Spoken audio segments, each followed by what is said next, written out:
সেটা পরে এলে না কেন? এমনি আমি এত করে বললাম, তবু এত জেদে মেয়ে না। শাড়িটা বুঝি তোমার পছন্দ হয়নি? পাগল, অত দামি শাড়ি আমার পছন্দ হয়নি বললে তো গা শুদ্ধ লোক আসবে। তবে পরলে না কেন? আর তাছাড়া সত্যি কথা বলতে কি, আমি গরিব স্কুল মাস্টারের মেয়ে, অত দামি শাড়ি পরার অভ্যেসও আমার নেই। আপনি আমার জন্য পাত্র খুঁজে দেবেন বলে দয়া করে আমায় দেখতে এসেছেন। আমি ঠিক যা তাই দেখে গেলে আপনার বোধহয় পাত্র খুঁজতে সুবিধা হবে, তাই না? কবে আপনি আমাকে দেখবার জন্য পাত্রকে নিয়ে আসবেন সেটা নিশ্চয়ই আগে থেকে বাবাকে জানাবেন। আমি আপনাকে কথা দিচ্ছি, তার আগে আমি এই শাড়ি পরাটা অভ্যেস করে ফেলবো, আর পাত্র এলে আমি শাড়িটা পরে দাঁড়িয়ে বলবো শাড়িটা আপনি আমায় দিয়েছেন। তাহলে তো আর আপনার আফসোস করার কিছু নেই, ঠিক না? বাহ, খুব সুন্দর কথা বলো তো তুমি। সুন্দর অসুন্দর জানি না, যা মনে আসে তাই বলি। যেমন আপনাকেও আমি বলে রাখি, যেদিন পাত্রপক্ষকে নিয়ে আমায় দেখতে আসবেন সেদিন কিন্তু আমি ওদের সামনে পেছনগুলো দেখাতে পারবো না আমার চুল কতখানি লম্বা, কিংবা নিজের চুল টেনেও দেখতে দেবো না পর চুলে পড়ে আছে কিনা। আপনার পাত্রপক্ষ যদি বলে মা একটু চলে দেখাও দেখি, আমি কিন্তু সোজা হেঁটে ঘরের বাইরে চলে যাব। আর আমি খোড়া না ল্যাংড়া তা বোঝাবার জন্য একবার সামনের দিকে আর একবার পেছন দিকে হেঁটে চলে দেখাতে পারবো না। যা দেখবার বুঝবার আপনি দেখে বুঝে নিন।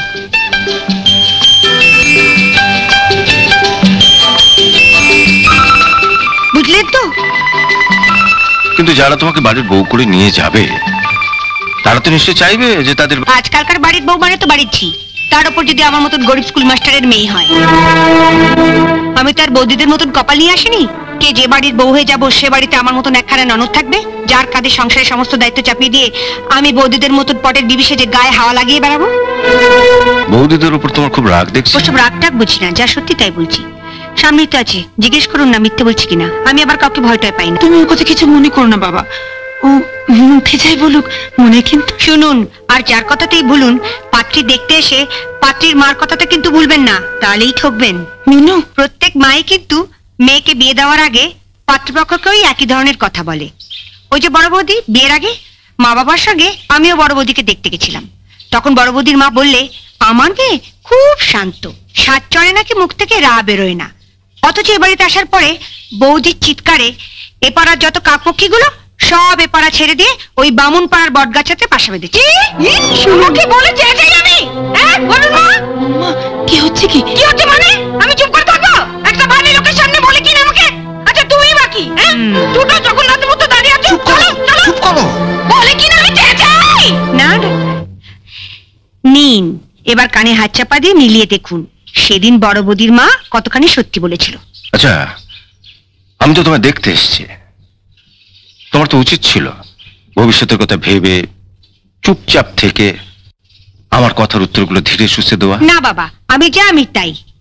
এটা আবার বিয়ে হবে না হয় না হবে, আমার বিধিলিপিতে যদি লেখা থাকে আজীবন এ বাড়িতে দাসীবৃত্তি করে আমার পেট চালাতে হবে, তাহলে আপনি কেন? ভগবানের বাবা এলেও আমার পারতে যাবে। বিধিলিপি মানো না মেনে উপায় কি? এই ধরুন না, আপনি আমাদের বাড়িতে থাকতেন, আমার দাদাদের সঙ্গেই পড়তেন, আমার বাবাই আপনাদের চারজনকে পড়িয়েছেন, কিন্তু আজ আপনি কোথায় আর আমার দাদারা কোথায়? আপনার বিধিলিপিতে ছিল আপনি বড় হবেন, হয়েছেন, আর আমার দাদাদের বিধিলিপিতে ছিল কেরানি হবে আর যে যার বইয়ের আঁচলের তলা থাকবে। মা, মিনু কিন্তু অত্যন্ত বাড়াবাড়ি করছে।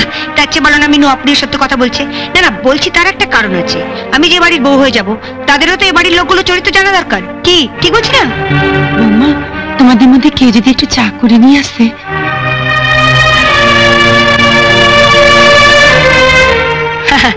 কাদের কি বলছো মা? এ বাড়িতে আসার পরেই তো বৌদিরা ভুলে গেছে ক কাপ চায় ক চামচ চিনি দিতে হবে, তাই আমিই যাচ্ছি।